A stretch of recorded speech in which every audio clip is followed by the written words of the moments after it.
오늘은 욥기서에 대해서 같이 한번 알아보도록 하겠습니다. 욥기는 인간의 고난에 대한 하나님의 설명서입니다. 욥이라는 이름에도 두 가지의 뜻이 있지만 핍박이나 박해를 뜻하는 히브리 단어에서 유래되었다는 뜻인 박해당하는 자, 핍박당하는 자, 그리고 아라비아어에서 파생되는 회개하는 자, 이런 두 가지의 의미가 부합된 이름이 바로 욥이라는 이름이라고 합니다. 욥기는 정확한 저자가 누구인지 밝혀져 있지 않습니다. 기록 연대와 배경을 같이 한번 알아보면 많은 학자는 욥기가 기록된 사건의 배경을 볼 때 족장 시대에 기록되었다고 주장합니다. 그러나 정확한 연대는 설정하기가 어렵습니다. 이 책에 언급된 북과 또 수건과 피리 등의 악기는 족장 시대 창세기에도 언급되고 또 욥의 재산 상속인들로 그의 아들들과 딸이 되었다는 것. 이것은 그 요새 율법 전의 일들이고요. 또 욥은 전능하신 하나님, 샤다이라는 신적 명칭을 31번 사용하는데 구약에서 이 호칭은 초기에 사용되어진 호칭이다, 이렇게 볼 수가 있습니다. 또 창세기에 등장하는 사람의 이름과 지명이 족장 시대에 사용되었습니다. 스바인들, 데마, 엘리바스, 우스, 이런 이름들이 다 창세기 족장 시대에 사용되어졌던 이름들로 볼 수 있습니다. 그리고 모세 율법과 성막, 절기 등에 대한 언급이 없는 것으로 봐서 율법 이전의 시대로 추정할 수가 있겠습니다. 욥의 재물은 가축의 수로 측정된 것은 아브라함과 야곱의 시대의 관습이고, 또 욥기의 저자는 욥이 이 사건 이후에 140년을 더 살았다고 기록합니다. 욥이 재난을 당했을 때 10명의 자녀가 있는 것을 볼 때 그의 나이는 약 40세 정도 되었을 것이고, 그러면 그가 죽을 때 그의 나이는 적어도 180세 정도로 추정할 수 있습니다. 아브라함이 175세 살았고 또 이삭이 180세, 야곱이 147세를 살았는데 욥의 수명은 족장 시대에 살았던 사람들과 비슷한 걸로 볼 수가 있습니다. 자, 이런 것으로 추정해 보았을 때 욥은 족장 시대에 기록되어진 하나님 말씀이다, 이렇게 보여집니다. 특징을 보면은 성경에서 하나님께서 직접 말씀하시는 내용이 가장 길게 담긴 책이고, 또 사단의 말이 또 가장 많이 기록된 책이다라는 것이고, 또 욥기는 산문과 시, 독백과 대화가 혼합된 아주 독특한 문학 구조를 가지고 있고요. 욥기 1장에서 2장은 산문이고 또 3장에서 42장 6절까지는 운문, 다시 말해서 시고요. 다시 42장 7절에서 17절까지는 산문이고 또 욥기의 대부분은 시입니다. 그래서 욥기는 시가서로 분류됩니다. 욥기서의 개간을 우리가 살펴보면요, 1장에서 2장까지 고난의 발단 과정을 보여줍니다. 여기에서 우리는 욥의 순전함을 발견할 수가 있고, 또 등장인물은 욥, 하나님, 사탄이 되겠습니다. 그리고 3장에서 31장 사이에는 고난에 대한 욥의 세 친구의 변론이 이어집니다. 이때 중요한 초점은 친구들의 비난이고요. 등장인물들은 욥, 엘리바스, 빌단, 소밧 등이 되겠습니다. 또 32장에서 41장은 고난에 대한 관점을 보여주는데 어떤 고난에 관한 관점을 교정해 주는 것을 보게 되고요. 엘리후와 하나님이 등장하게 되겠고, 마지막 42장에서는 고난에 대한 복종을 보여주면서 회개를 촉구하는 것을 보게 됩니다. 등장인물은 하나님과 욥입니다. 이 모든 것은 결국 우스 땅에서 이루어졌고, 결국 고난과 그리고 그 모든 것이 하나님의 주권에 달려 있다라는 것을 우리가 깨달아야 한다라는 것을 암시해 주고 있습니다. 그럼 1장에서 2장의 내용을 우리가 살펴보면 교활한 사단은 하나님에게 온전한 그 욥의 소유물을 가지고 시험할 수 있도록 허락해 달라고 요구하고 또 하나님께서는 이것을 허락하십니다. 이런 것을 볼 때 하나님께서는 때로 인간 편에서 볼 때 전혀 이유가 없고 예측하지 못하는 고난을 허락하신다는 것을 우리는 이해할 필요가 있습니다. 그리고 욥은 큰 재난을 당하나 하나님을 원망하지 않습니다.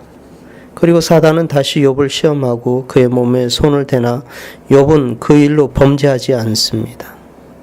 모든 재산과 자녀를 잃고 또 남편까지 질병을 얻자 욥의 아내는 하나님을 욕하라고 요구하지만 욥이 흔들리지 않고 순전함을 지키는 것이 모든 것을 이런 아내로서는 견디기가 힘들었던 것이 분명합니다. 그러나 우리가 당하는 고난 때문에 우리의 인격이나 하나님을 포기해서는 안 된다는 것입니다. 또 욥의 친구 세 사람이 욥을 위로하러 와서 또 그의 고난을 보고 비통해합니다. 욥의 친구들은 욥의 고난에 대해서 애통해하며 또 그와 일주일 동안 함께하지만 욥의 고통이 심함으로 아무도 말을 하지 않습니다. 진정한 친구는 고난의 때 스스로 찾아와 함께 있어주고 또 고난의 때 아무 말은 없어도 가만히 함께 해주는 것이 큰 위로가 됩니다. 또 두 번째로 고난에 대한 욥과 세 친구의 변론이 3장에서 31장 아주 긴 장을 통해서 보여주는데요. 간략하게 알아보면 먼저 욥은 자신의 출생과 삶을 저주합니다. 여태껏 불평과 원망이 없던 욥이 비통해하며 자신의 생애에 대해 저주를 합니다. 이 지점에서 욥기 1장과 2장의 산문은 시로 바뀌어서 그의 끝장까지 시의 형태로 나오게 됩니다. 시는 많은 비유가 있고 또 욥이 죽고 싶을 정도로 아예 태어나지 않았으면 좋겠다고 고백할 정도로 그는 견디기 힘들어합니다. 그는 그의 육신적인 고통보다도 하나님의 침묵에 대해 더 괴로워했던 것 같습니다. 그는 모든 것을 잃었어도 불평하지 않았습니다. 그에게 침묵하시는 하나님에 대한 단절이 그를 힘들게 한 것입니다. 고통이 심할 때 마음에 있는 모든 것을 하나님께 쏟아놓을 필요가 있습니다. 또 두 번째로 욥과 세 친구의 대화의 첫 번째 사이클이 이제 4장에서 14장까지 진행되는데 먼저 엘리바스는 욥이 죄를 지었고 하나님께서 그를 징계하신다고 말합니다. 시련의 때 친구들의 비난은 위안이 아니라 독이 된다는 사실을 우리는 잊지 말아야 합니다. 또 욥은 자신의 불평은 당연하고 자신은 위로가 부족하다고 대답하게 되죠. 빌닷은 욥의 인격을 비난하며 죄에 대해 회개해야 한다고 합니다. 빌닷은 욥의 인격에 모욕을 주면서 또 욥의 자녀들이 죄를 지어서 벌을 받았다고 비난하고 또 욥이 죄를 자백할 것을 촉구하죠. 빌닷은 욥에게 모든 것이 인과응보라고 말합니다. 빌닷은 욥에게 하나님의 성품을 보고 과거를 돌아보며 옛사람의 가르침을 배우고 주위를 돌아보아 자연의 증거를 돌아보면 욥이 죄를 진 것을 깨달을 것이라고 말합니다. 물론 이론적으로는 논리적으로는 맞는 것 같지만 앞에 나와 있듯이 욥은 의로운 사람이라는 벌써 평가가 있었기 때문에 그에게는 맞지 않는 논리이다라고 볼 수가 있습니다. 그래서 고통 가운데 있을 때 공허한 철학적인 말은 전혀 도움이 안 된다. 또 욥은 빌닷에게 자신은 하나님을 경외한다고 말하며 하나님에 관한 자신의 심정을 토로한 후에 하나님을 향해 호소하게 되는 것을 보게 됩니다. 자, 소발은 욥에게 그의 죄와 무죄와 완고함에 대하여 회개하라고 말합니다. 다른 사람을 판단하는 율법주의자는 개인이 당하는 고통을 생각하지 않고 일반적인 규칙만 따지며 성급한 결론을 내립니다. 중국 속담에 얼굴과 얼굴을 맞대고 대화를 나누더라도 마음은 천리나 떨어져 있다라는 말이 있습니다. 그러므로 우리가 어떤 사람들과 대화할 때 마음을 같이 하는 위로가 필요하다는 거죠. 아무리 얼굴을 같이 있다고 하더라도, 같이 대한다고 하더라도 마음은 다른 데 있다면 소용이 없다라는 겁니다. 그래서 욥은 자신을 다시 변호하고 하나님 앞에 기도합니다. 욥은 절망에서 잠겨서 넋두리를 합니다. 요약하면 욥은 인생은 고통과 슬픔의 연속이다라고 말하고 있는 것입니다. 인생은 연약하고 또 괴로움이 가득하여 오직 그리스도 안에만 소망이 있다라는 것을 우리는 깨달아야 합니다. 욥과 세 친구의 대화의 두 번째 사이클이 15장에서 21장 진행됩니다. 먼저 엘리바스는 욥이 어리석다고 비난하죠. 그리고 욥은 그의 동정심 없는 친구들을 비난하고 위안을 위해 기도합니다. 욥은 이때 하나님이 숨어 계신다고 생각했습니다. 그는 절망을 느끼며 죽고 싶어 했습니다. 참 그렇지 않습니까? 하나님께서 침묵하신다고 느껴질 때 참 절망스러운데 우리는 절대 하나님이 침묵한다고 할지라도 잊지 말아야 할 것은 소망이라는 것을 기억해야 합니다. 또 세 번째로 빌닷은 욥을 악하다고 하며 악한 자는 벌을 받아야 한다고 18장에서 말하고 있습니다. 이때 우리는 모든 고난과 질병이 죄 때문에 오는 것은 아니라는 것을 이해할 필요가 있습니다. 욥은 그의 친구에게 강력하게 반발하고 구속자를 바라봅니다. 그것이 욥기 19장 말씀이고요. 이어서 소발은 악인의 운명을 논하며 악인은 이 세상에서 심판을 받는다고 말합니다. 20장에서 소발은 악인의 운명을 논하며 악인은 이 세상에서 심판을 받는다고 말합니다.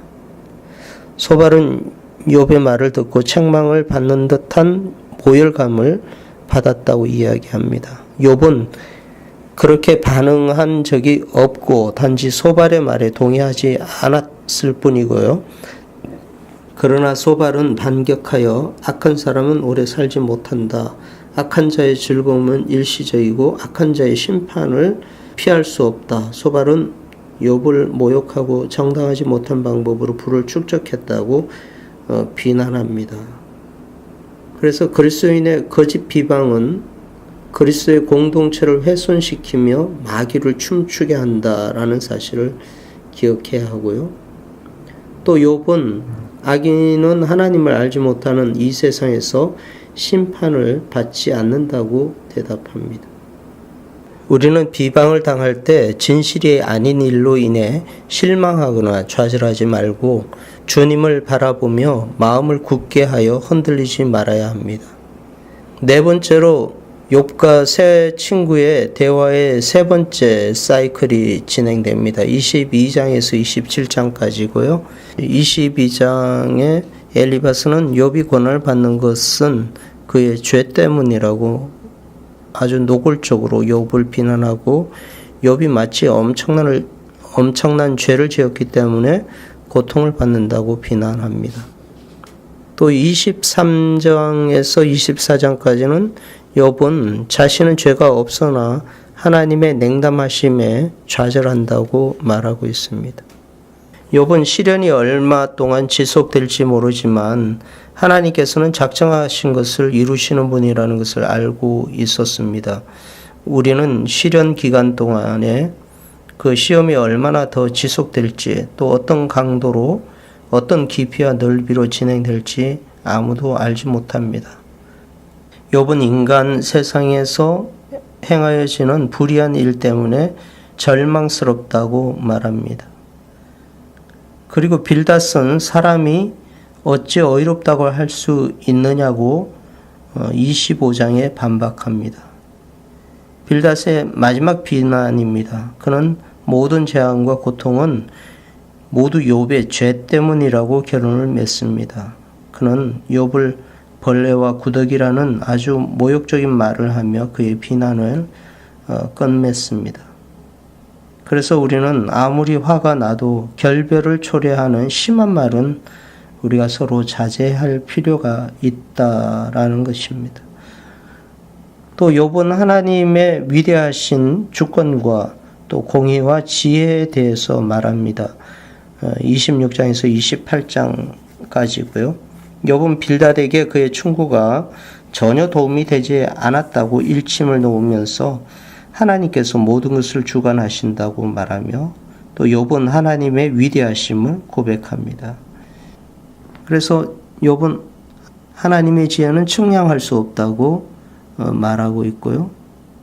지혜는 하나님의 관점으로 인생의 모든 사건을 바라보며 또 명철이란 하나님의 뜻대로 시련과 도전에 대응하는 정신을 말합니다. 지혜와 명철은 우리의 노력으로 얻을 수 있는 것이 아니라 하나님께서 주시는 선물이라고 성경은 기록하고 있습니다.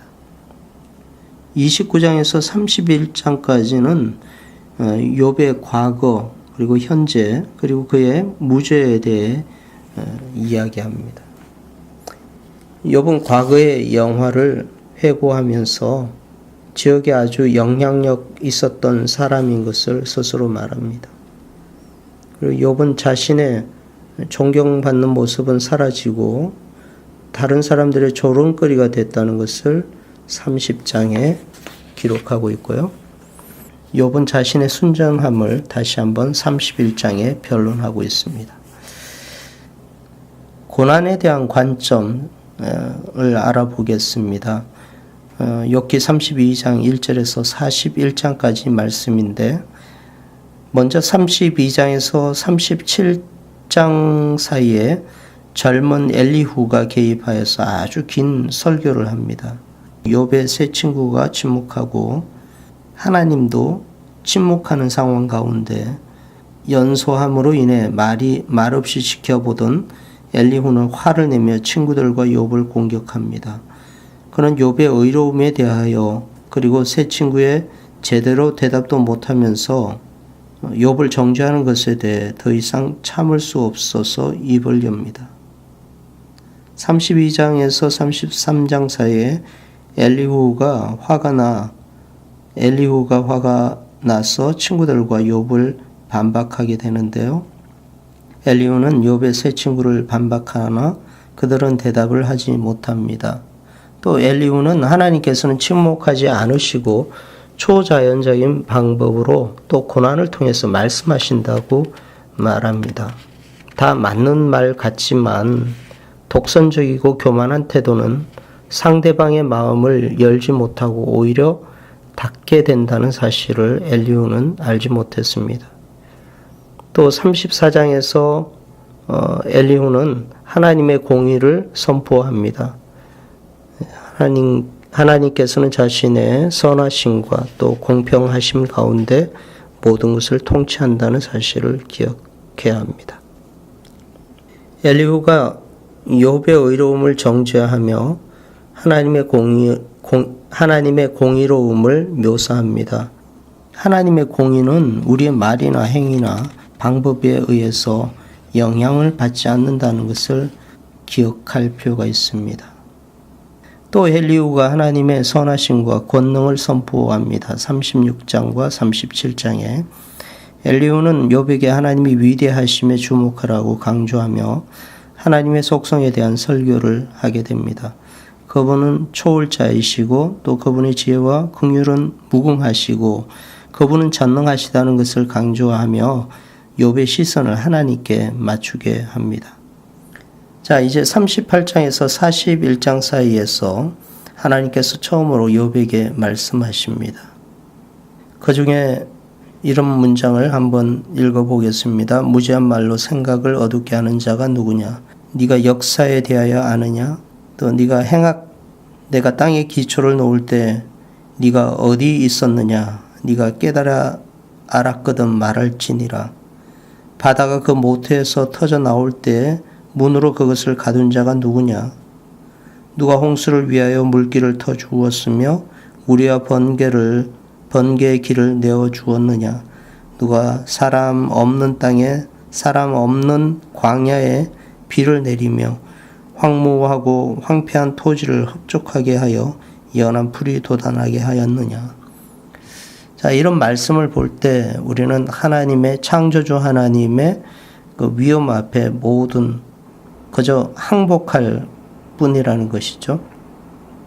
하나님께서 모든 것을 주관하시며 또 그분의 생각과 길은 우리의 것과 다르며 높기 때문에 우리의 그분의 인도하심에 복종해야 한다는 것입니다. 40장에서 41장 마지막 부분을 보면 하나님께서 욥에게 직면하고 충고하시면서 욥을 꺾으십니다. 욥이 주권자가 아니라 욥이 단지 하나님의 종임을 깨닫게 해줍니다. 또 하마와 악어는 아주 무서운 동물이고 많은 동물들이 이 동물들에게 복종합니다. 이 동물들을 제어할 수 없다면 하나님과 동등됨을 주장하지 말라는 하나님의 말씀입니다. 하마와 악어는 하나님께서 창조하셨고 또 하나님께 복종합니다. 즉 하나님의 창조 목적에 순종한다라는 것입니다. 그러므로 우리는 하나님의 능력에 견줄 만한 힘이나 또 그분의 물음 앞에 답할 만한 지혜가 우리에게 없다는 사실을 깨달아야 하고 또 온 천하에 있는 것이 모두 하나님의 것임을 인정하며 그분 앞에 엎드려야 합니다. 자, 마지막 42장에는 고난에 대한 복종을 말씀해 주고 있습니다. 욥은 그의 죄를 회개합니다. 그리고 욥은 그의 친구들을 위해 중재하죠. 욥은 잃었던 것을 다시 회복되게 됩니다. 하나님께서 욥에게 욥이 고난을 당하기 전의 상태보다 더 많은 복을 주십니다. 하나님께서 욥에게 소유는 2배로 주시고 또 자녀를 잃은 숫자만큼 주셨습니다. 욥의 친구들과 또 친척들이 다시 그를 찾아왔습니다. 욥은 회개하고 회복된 후 140년을 더 살았습니다. 그가 고난을 당할 때까지 산 것보다 2배는 더 산 것입니다. 하나님 앞에서는 자랑할 거리가 아무것도 없고 단지 겸손하고 회개할 거리만 필요하다라는 것을 우리는 알아야 합니다. 자, 이 욥을 통해서 우리에게 말씀하고자 하는 주제는 욥기의 주제는 피조물에 대한 하나님의 절대 주권입니다. 욥기의 주제는 욥의 고난이 아니라 또 욥의 의로움이 아니고 왜 고난을 받느냐 이런 문제라기보다도 고난을 통해서 무엇을 배울 수 있는가에 초점을 맞추어야 합니다. 이 책은 욥의 책이 아니라 하나님에 관한 책입니다. 욥은 이해할 수 없는 엄청난 고난을 받았습니다. 욥이 고난을 많이 받은 것을 보여주는 것이 이 책의 주제가 아닙니다. 욥은 고난을 통해서 하나님을 깨달아갑니다. 인생의 모든 고난이 하나님의 손에 있다는 사실을 깨닫습니다. 고난에 대한 하나님의 대답은 인간의 이해의 영역을 넘어서는 그분의 주권에 순종하는 것입니다. 그는 하나님의 주권을 깨달은 후에 자기 의를 세운 것을 회개하게 됩니다. 자, 42장 5절에서 6절 말씀 보면 내가 주께 대하여 귀로 듣기만 하였사오나 이제는 눈으로 주를 배움나이다. 그러므로 내가 스스로 거두어드리고 티끌과 제 가운데서 회개하나이다. 욥기의 목적을 알아보겠습니다. 욥은 하나님께서 모든 우주와 인간의 삶을 통치하시는 하나님의 속성과 또 그분의 방법에 관하여 제기되는 인간의 질문에 대한 해답을 제공함으로써 하나님께서 주권자이심을 깨닫게 하기 위해서 기록된 성경 말씀입니다. 핵심 구절은 욥기 42장 2절에서 6절 말씀이고요. 우리가 욥기를 읽으면서 적용해야 할 부분은 우리는 하나님의 계획을 알지 못하고 또 그분의 계획은 우리의 계획과 다르다는 것입니다. 그분이 우리의 삶에 시련을 주실 때 궁극적인 목적은 우리의 성숙과 우리의 유익입니다. 따라서 우리는 욥의 태도를 본받아 하나님을 원망하지 말고 오히려 그분을 찬송해야 할 것입니다. 또 세상에서 재난을 당할 때 위를 바라보아야 합니다. 아무리 재난이 혹독해도 하나님을 바라보며 말씀을 붙잡고 흔들림이 없는, 그래서 그것을 극복할 수 있는 것입니다. 하나님의 말씀을 붙잡고 흔들림이 없으면 극복할 수 있습니다. 자, 마지막으로 고난을 당할 때 잘못된 충고를 가릴 수 있는 분별력이 필요하며 또 고난당하는 사람들을 위로할 때에도 지혜를 구하며 할 말과 하지 말아야 할 말의 분별력이 우리 모두에게 필요한 줄 믿습니다. 자, 욥기가 굉장히 장황하고 어려워 보이지만 그러나 중요한 것은 이 고난을 통해서 우리가 하나님의 주권자이심을 깨닫는 것, 그것이 이 욥기서의 중요한 목적이다라고 생각하면서 또 때로는 친구들의 말이 또 변론들이 옳은 것처럼 보여지지만 어떤 상황과 또 어떤 여건 속에서는 그것들이 오히려 독이 되고 또 고난 가운데 있는 사람에게는 큰 짐이 되며 또 위로하기보다는 오히려 비난을 일삼음으로써 고난당하는 사람의 마음을 아프게 할 수 있다라는 사실을 잊지 말고 묵묵히 고난당하는 사람 앞에서, 고난당하는 사람 옆에서 우리가 함께 하면서 하나님께서 어떻게 그 사람을 이끌어 가시는가 기대하면서 함께 기도하는 그런 성도들 되시기를 축복합니다. 감사합니다.